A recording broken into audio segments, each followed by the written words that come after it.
The first thing I saw that morning was my son sitting on the cold corridor floor, holding his slippers tight, tears running down his face. For one moment, my heart stopped. I did not understand what was happening. All I knew that something had broken inside him, something he had been hiding from me. And right there beside him was Mrs. Nkem's door, the same door where people had complained he kept dropping his slippers every night.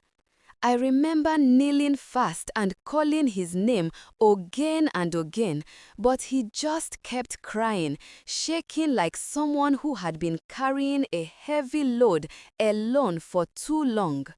That picture of him crying is the picture that stays with me. It follows me into my dreams.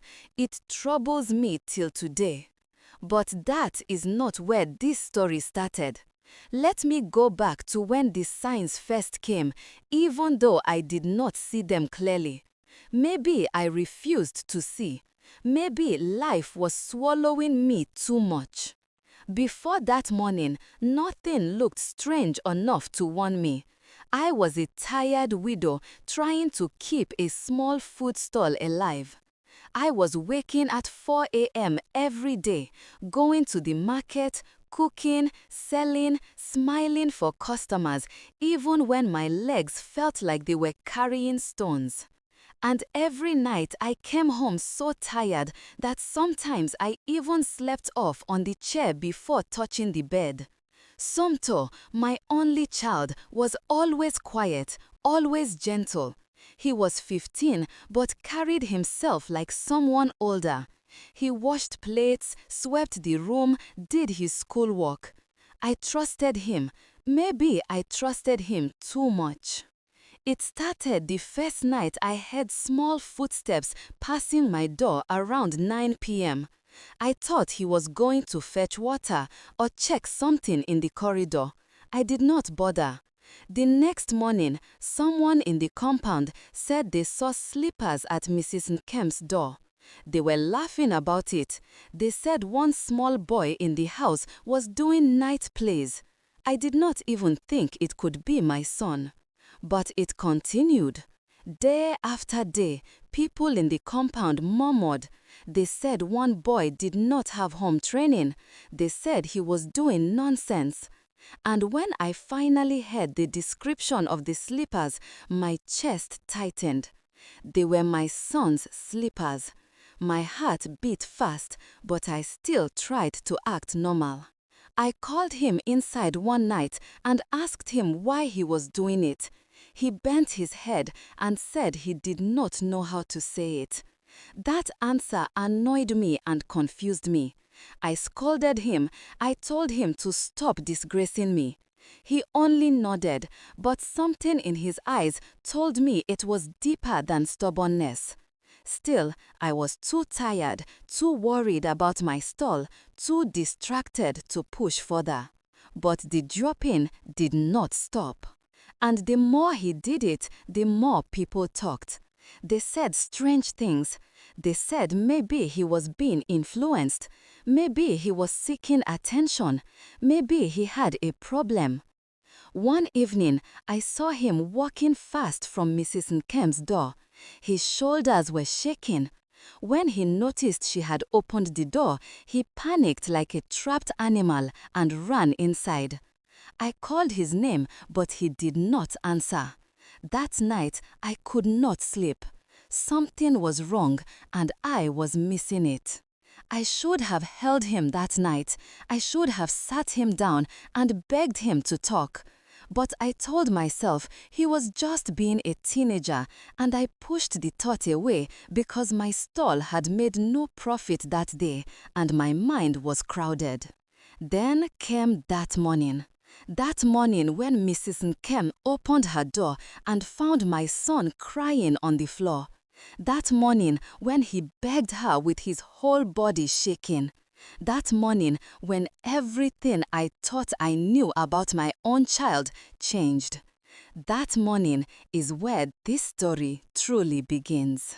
After that morning when I saw my son crying by the door, my mind kept going back to all the little things I ignored. Every small memory became loud in my head, and I started to see how the whole thing had been building slowly right in front of me, and I did not notice. It is painful when you realize your own child was calling you and you did not hear him. 2 months before the crying, things were already shaking for us. My food stall was not doing well. Prices of things kept rising and customers kept reducing. Some days I cooked and came home with almost everything unsold. At night I cried silently, facing the wall so Somto would not hear. I thought he was always asleep. I did not know that the boy was awake many nights, listening to my sniffing, carrying the worry in his chest like a stone. During that period, he started changing small. It was not big changes, just small things that did not look like trouble at the beginning. He became quiet after school. He ate less. His shoulders always looked like they were dropping. When I asked if anything was wrong, he always said he was fine. I believed him because believing him was easier than believing something was wrong. Then, one Friday afternoon, he came home late. His uniform was rough and his eyes looked tired, but he still said everything was okay. I made us rice and stew, but he pushed the food around the plate more than he ate it.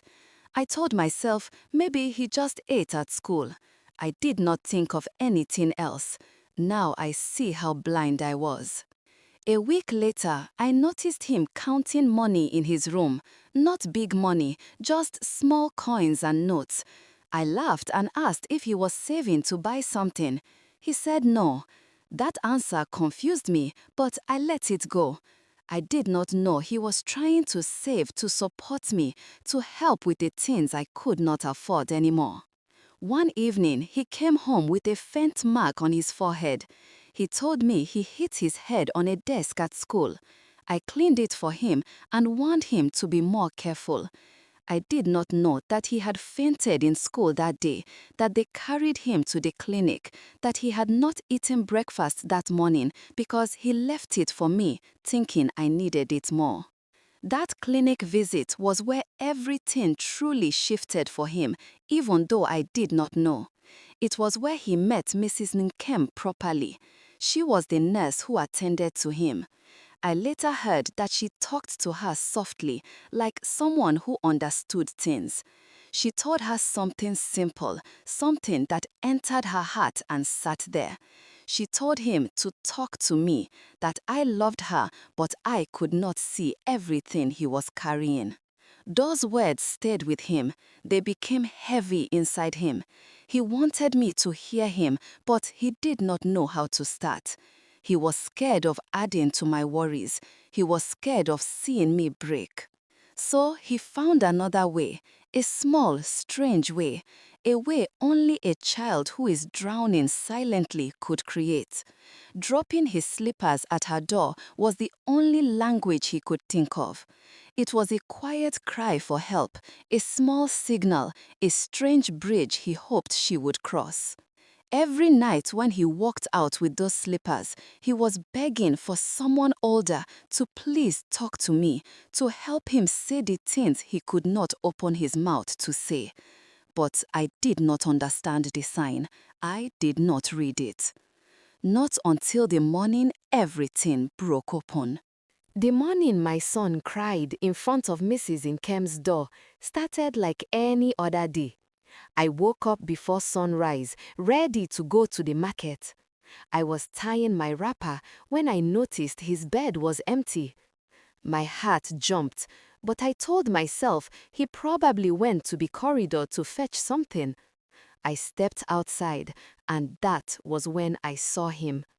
The boy who always tried to look strong was sitting down on the cold floor, hugging his slippers like they were the only thing keeping him steady. His shoulders were shaking and his head was bent. For one long moment, I stood still, afraid to even breathe. When a mother sees her child cry with that kind of pain, something inside her breaks too. I rushed to him, knelt beside him, and held his arms. His tears were hot on my hands, and he was breathing fast like someone running from something heavy inside. Before I could ask anything, Mrs. Nkem opened her door.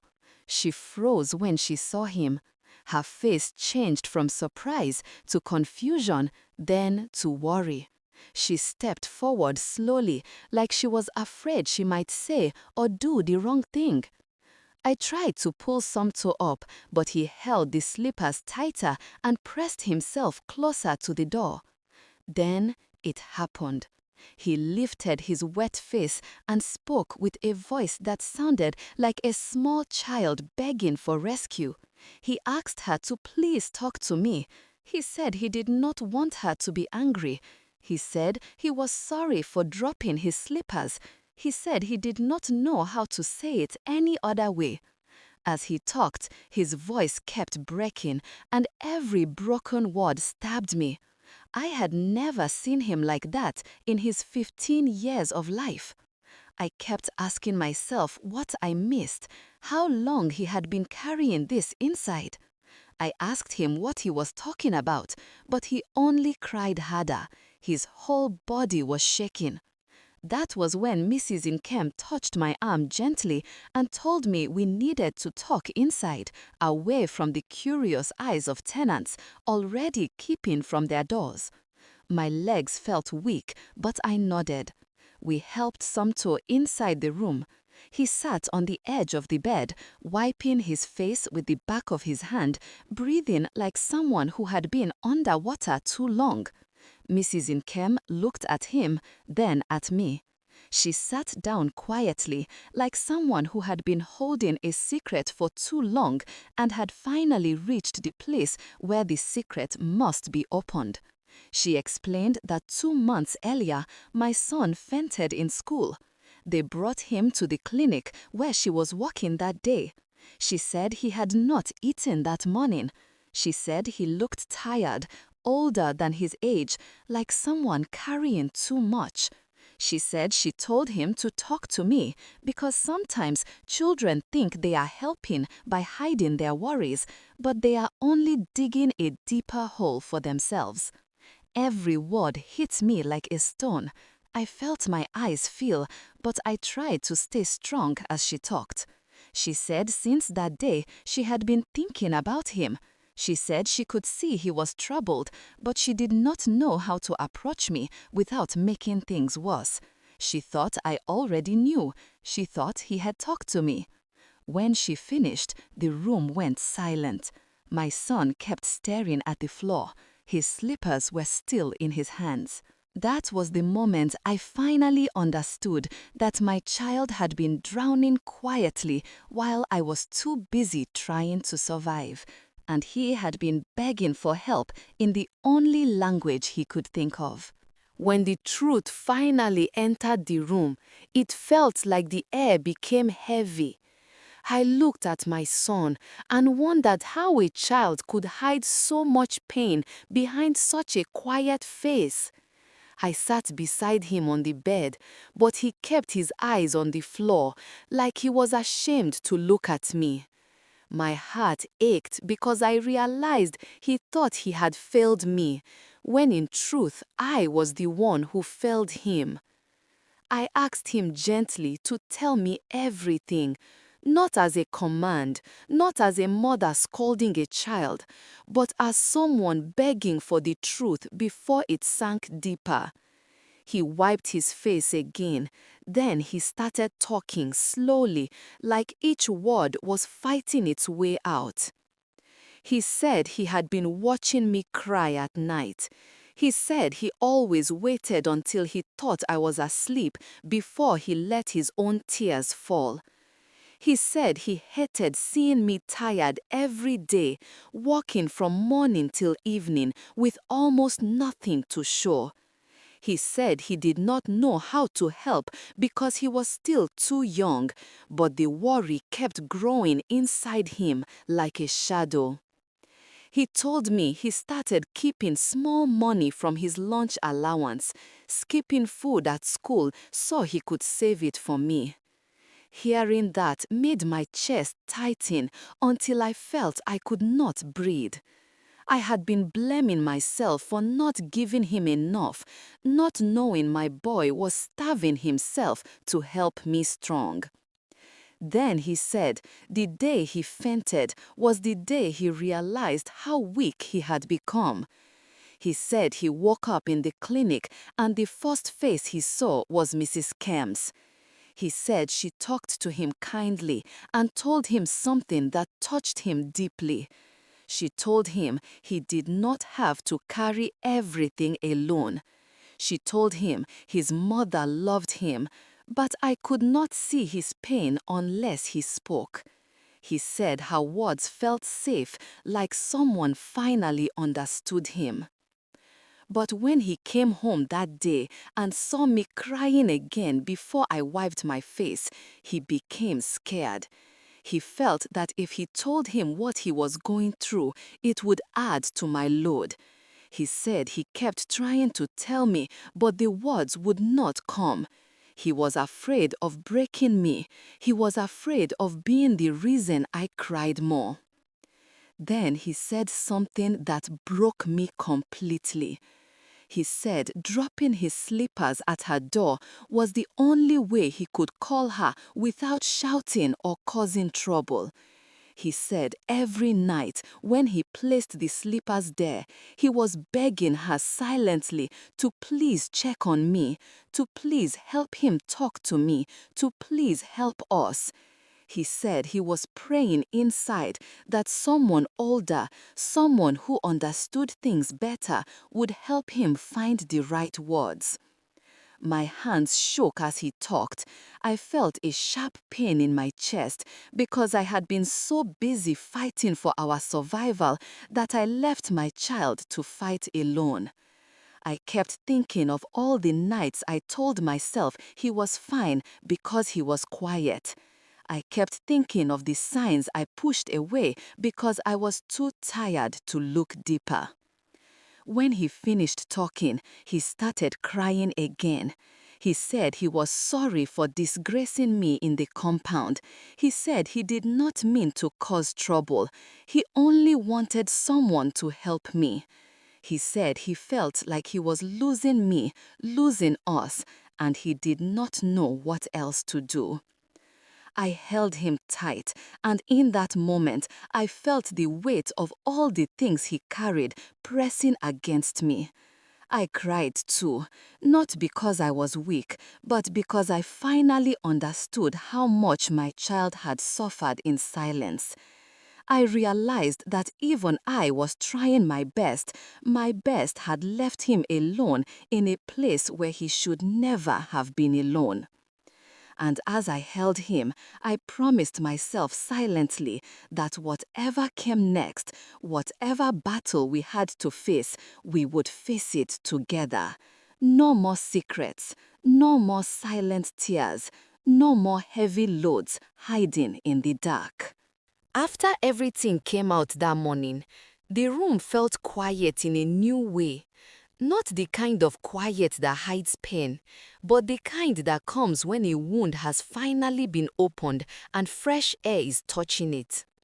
I sat with my son for a long time, holding his hands, feeling how small but strong they were. I kept thinking of how close I came to losing him to silence, how close he came to drowning while I was right there beside him. When he finally stopped crying, I looked at Mrs. Nkem. She was standing near the window, her arms folded gently, her face soft with pity and worry. I saw something in her eyes that I had never noticed before. It was concern, the kind that comes from someone who has seen too many children carry burdens they cannot explain. She moved closer and spoke in a low voice. She said we needed to face things one step at a time. She said no child should ever feel responsible for protecting a parent from the truth. She said we had to learn how to talk to each other again. I felt embarrassed at first. I felt like I had failed. But as she spoke, I realized she was not judging me. She was offering a hand, and I needed it. So I nodded. I asked her what we could do.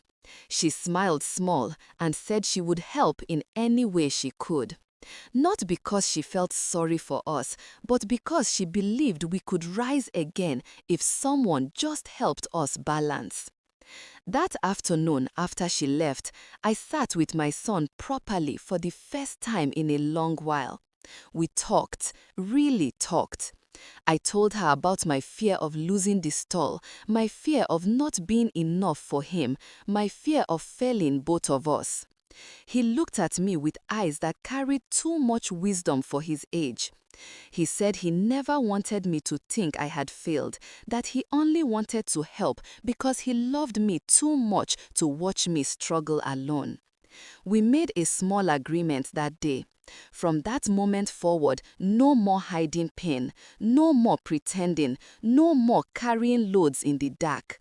Whatever came, we would say it out loud, even if the words shook, even if they were hard. And we kept that promise. In the weeks that followed, things slowly began to change, not suddenly, not magically, but one small step at a time. My stall started doing better because Mrs. Nkem helped me plan properly. She even helped me get a small space near the clinic during weekends. It brought new customers. Some days she dropped small ingredients at my door without announcing it. She did not want praise, she only wanted us to breathe again. As for Somto, he became lighter. His shoulders no longer dropped the way they used to. He started smiling again. He started eating well. He slept better. He talked more. Some evenings, he sat beside me while I counted money from the stall, not because he was worried, but because he enjoyed being close again without tension. And the slippers, the ones he used to drop at her door, he stopped carrying them around at night. But one evening, I saw him knock gently on her door. She opened it, surprised. He greeted her calmly. That simple knock made me smile because it meant something huge. He had finally learned how to ask for help with his voice, not his fear. The compound people stopped talking about us too. Some apologized, some pretended they never said anything. I did not mind. I had learned that people will always talk, but the ones who matter are the ones who stay when talking is not enough. One night, as I watched my son sleep, I felt a peace I had not felt in many months. I knew life would still bring challenges. I knew we were not suddenly rich or completely safe from hardship. But we were no longer living with hidden wounds. We were no longer letting silence win. A strange habit, a pair of small slippers, and a quiet cry for help had opened a new door for us. A door of truth, a door of healing, a door we would never close again.